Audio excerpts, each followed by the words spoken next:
आज दिन भर सबकी नजरें लगी रही दिल्ली में सुप्रीम कोर्ट के अंदर कि सुप्रीम कोर्ट में वक्फ कानून को लेकर के क्या फैसला आता है, कोई राहत मिलती है, रोक लगती है। और वहां पर नरेंद्र मोदी सरकार को तगड़ा झटका लगा। एक झटका दिल्ली में लगा, दूसरा झटका आज पटना में लगा। पटना में मुकेश साहनी, जिनको लेकर के कहा जा रहा था मुकेश साहनी पलटी मार लेंगे, मुकेश साहनी, बहुत सारे पत्रकारों ने कल ट्वीट करने शुरू कर दिए, कई सारे लोगों ने यूट्यूब पर खबरें बना दी कि मुकेश साहनी वो बहुत जल्द एनडीए में शामिल होने वाले हैं। लेकिन मुकेश साहनी ने ना केवल ये कह दिया कि अब मोदी से डायरेक्ट टकराना है, अब अमित शाह से डायरेक्ट टकराना है, बल्कि उसके साथ साथ ये भी कह दिया कि छोटे भाई तेजस्वी को मुख्यमंत्री बनाएंगे और खुद डिप्टी सीएम बनना है। मुकेश साहनी वही है जो मछली को लेकर के बड़े चर्चा में आए थे, तेजस्वी यादव के लिए मछली लेकर के गए थे और तेजस्वी यादव ने इनके साथ में हेलीकॉप्टर में बैठ करके मछली खाई थी और योग्य नरेंद्र मोदी ने उस मुद्दे को खूब हवा दी थी।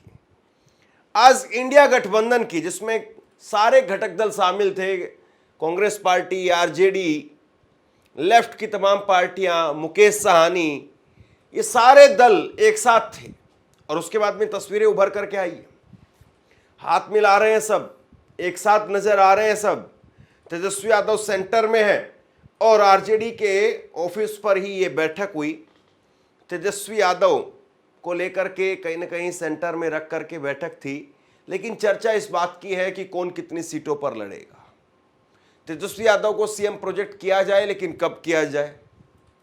मतलब एक तरीके से आप देखें तो बिहार में नीतीश कुमार जो अपने आप को बार बार प्रोजेक्ट करने की कोशिश कर रहे हैं, आज भी एक तस्वीर लगी है, पोस्टर लगा है, होर्डिंग लगी है बड़ी, नीतीश कुमार के दफ्तर के बाहर।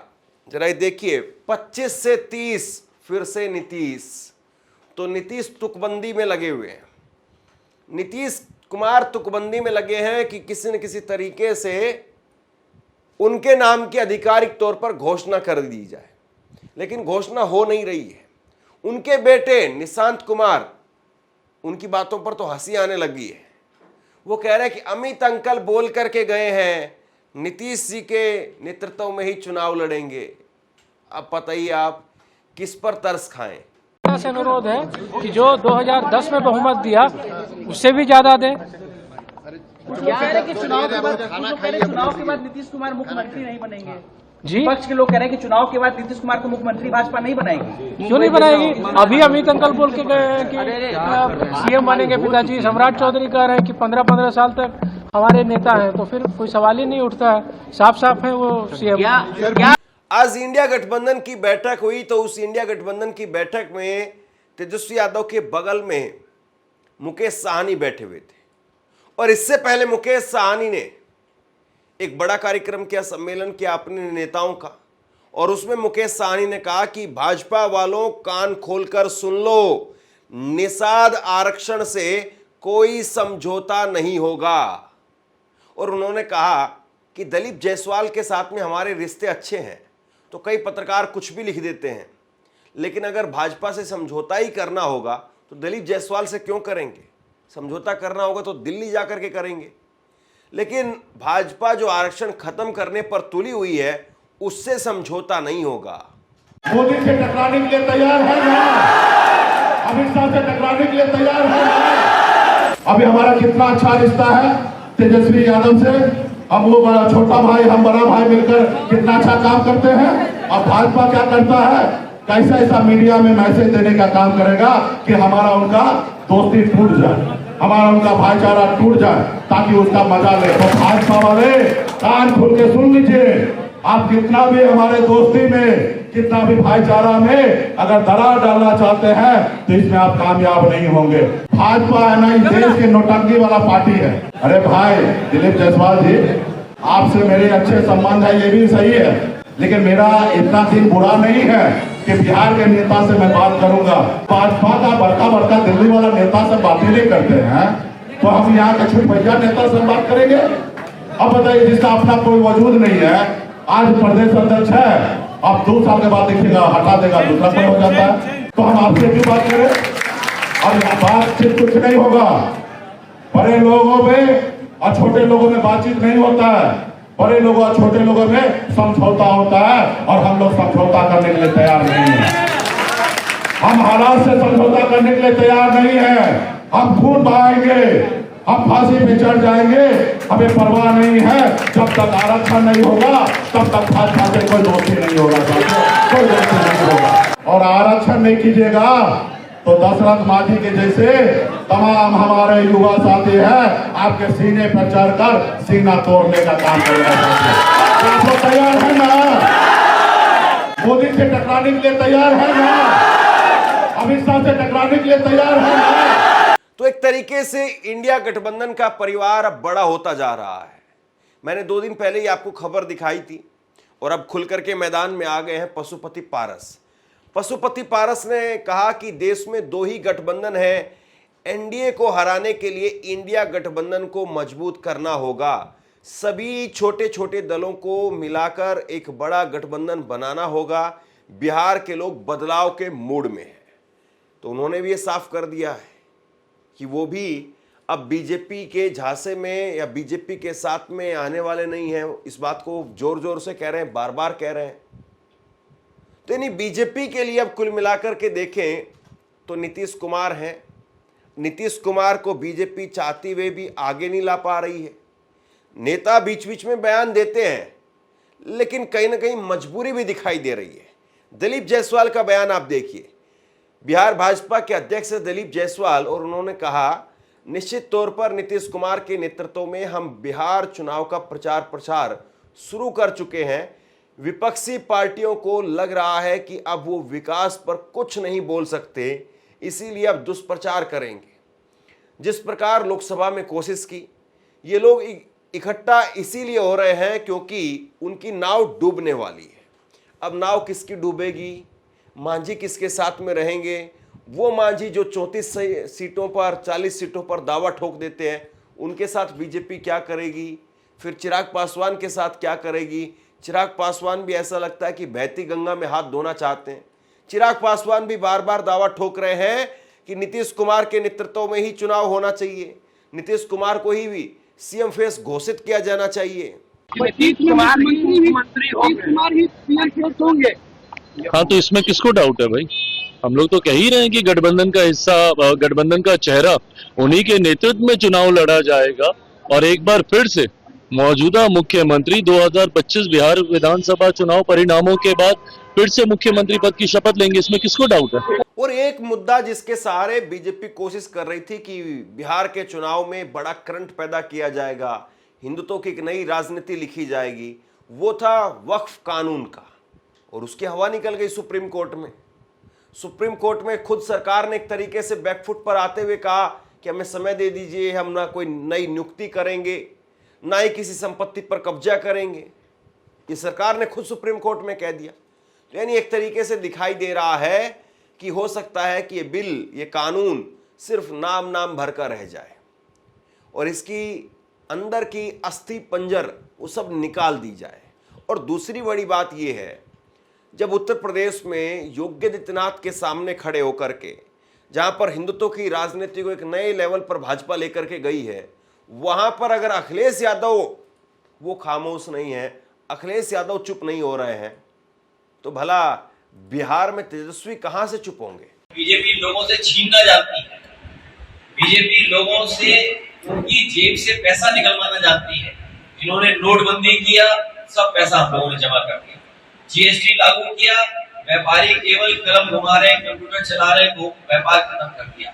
अभी इन्होंने वक्फ की बिल लेकर के आए, ये जमीन छीनना चाहते हैं। किसानों के लिए काले कानून लाना चाहते थे, उसमें भी किसानों से जमीन छीनना चाहते थे। ये नौजवानों को भी नौकरी नहीं दे पा रहे हैं। इनके अपने लोग जो पैसा कमाए थे वो भारत छोड़ के भाग गए हैं, इसलिए केवल ये छीनना जानते हैं, कुछ देना नहीं जानते हैं। ये बड़े लोगों की सरकार है। ये डबल इंजन की बात बोलते हैं। उत्तर प्रदेश में डबल इंजन देखा है, दोनों डबल इंजन टकरा रहे हैं, एक ही रेल पटरी पे आ गए। हमारे उत्तर प्रदेश में डबल इंजन वाले एक ही पटरी पे आ गए, दोनों आगे टकरा रहे हैं एक दूसरे से, और डब्बे भी टकरा रहे हैं। इंजन के पीछे डब्बे होते हैं। सुनने में आ रहा है यहाँ भी डबल इंजन की सरकार है, लेकिन अभी उड़ीसा वालों को नहीं पता होगा इंजन चला कौन रहा है।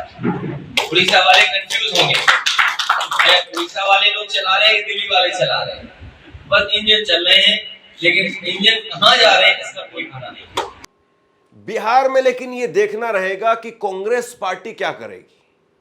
कांग्रेस कमजोरी बनेगी या ताकत बनेगी, यह बड़ा सवाल है। और बिहार का चुनाव एक तरीके से अगर देखा जाए तो कांग्रेस के लिए करो और मरो का चुनाव भी है। कांग्रेस ने कोशिशें बहुत सारी की हैं बिहार में, कई सारी फेरबदल किए हैं। अध्यक्ष को हटा करके राजेश कुमार को लेकर के आए, एक दलित चेहरा है। कृष्णा अलवरू उनको लेकर के आए प्रभारी के तौर पर, कन्हैया कुमार को उतारा। बहुत सारी जमीन बदलने की कोशिश कर रही कांग्रेस, लेकिन सीटों के मामले में क्या वाकई कांग्रेस कॉम्प्रोमाइज करेगी?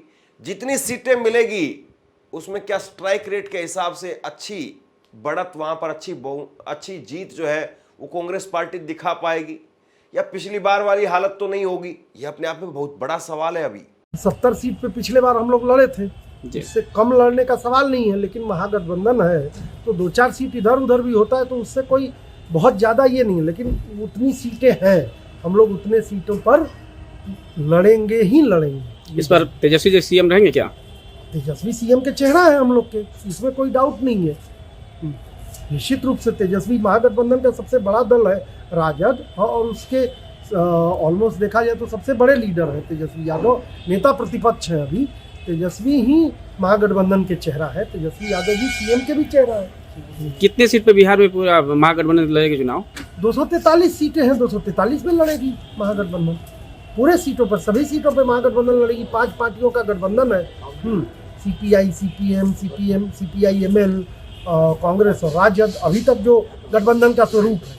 तो इसीलिए मैं कह रहा था ना कि सीट मान लीजिए 70 सीट है, मान लीजिए कोई नया पार्टनर कल को आ जाता है, तो 2-4-5 सीट अगर इधर उधर भी हो तो उसमें कोई गुरेज नहीं है। महागठबंधन के परिप्रेक्ष्य में एक साथ और एकजुटता के साथ चुनाव लड़ने के लिए 2-4-5 सीट इधर उधर भी हो तो कुछ उसमें कोई किसी को गुरेज नहीं हो, और उस पर बातें चल रही हैं।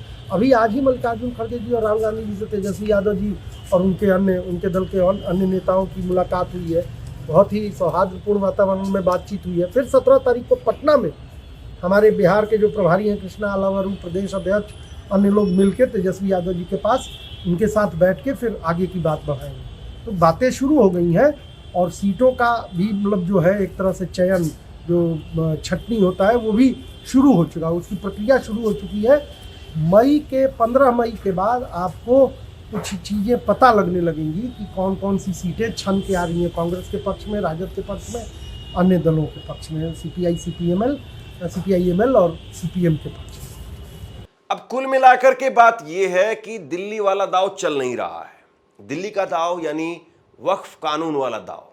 और वैसे भी अगर बिहार की राजनीति को करीब से देखे, बिहार की राजनीति को टटोल करके देखे, खंगाल करके देखे, तो बिहार में ऐसा कोई दिखाई नहीं देता है कि पूरे बिहार को एक आप हिंदुत्व के राह पर लेकर के चले जाएंगे। अगर इतिहास देखें बिहार का तो साफ तौर पर पता चलता है कि बिहार में हिंदुत्व के रास्ते पर चल करके बीजेपी को कभी वो सफलता हासिल नहीं हुई है जो बीजेपी सपने देखती रही है। अब बीजेपी जिस तरीके से सपने देख रही है दिल्ली चुनाव के बाद में, लेकिन दिल्ली अलग चीज थी, और दिल्ली में अरविंद केजरीवाल की एक बड़ी सत्ता हो गई थी, एंटी इनकम्बेंसी आप कह सकते हैं। फिर दिल्ली में अरविंद केजरीवाल को जिस तरीके से जेल में डाल करके एक नई राजनीति की शुरुआत की गई, तो उससे भी बहुत कुछ बदला, और कुछ अरविंद केजरीवाल की आम आदमी पार्टी की गलतियां जिसकी वजह से वो हारे। लेकिन दिल्ली और बिहार को अगर कोई एक करके आंक रहा है, दिल्ली की राजनीति और बिहार की राजनीति को अगर कोई एक ही पलड़े में तोलने का काम कर रहा है, तो मुझे लगता है कि उसके पास में ना समझ है ना नजर है।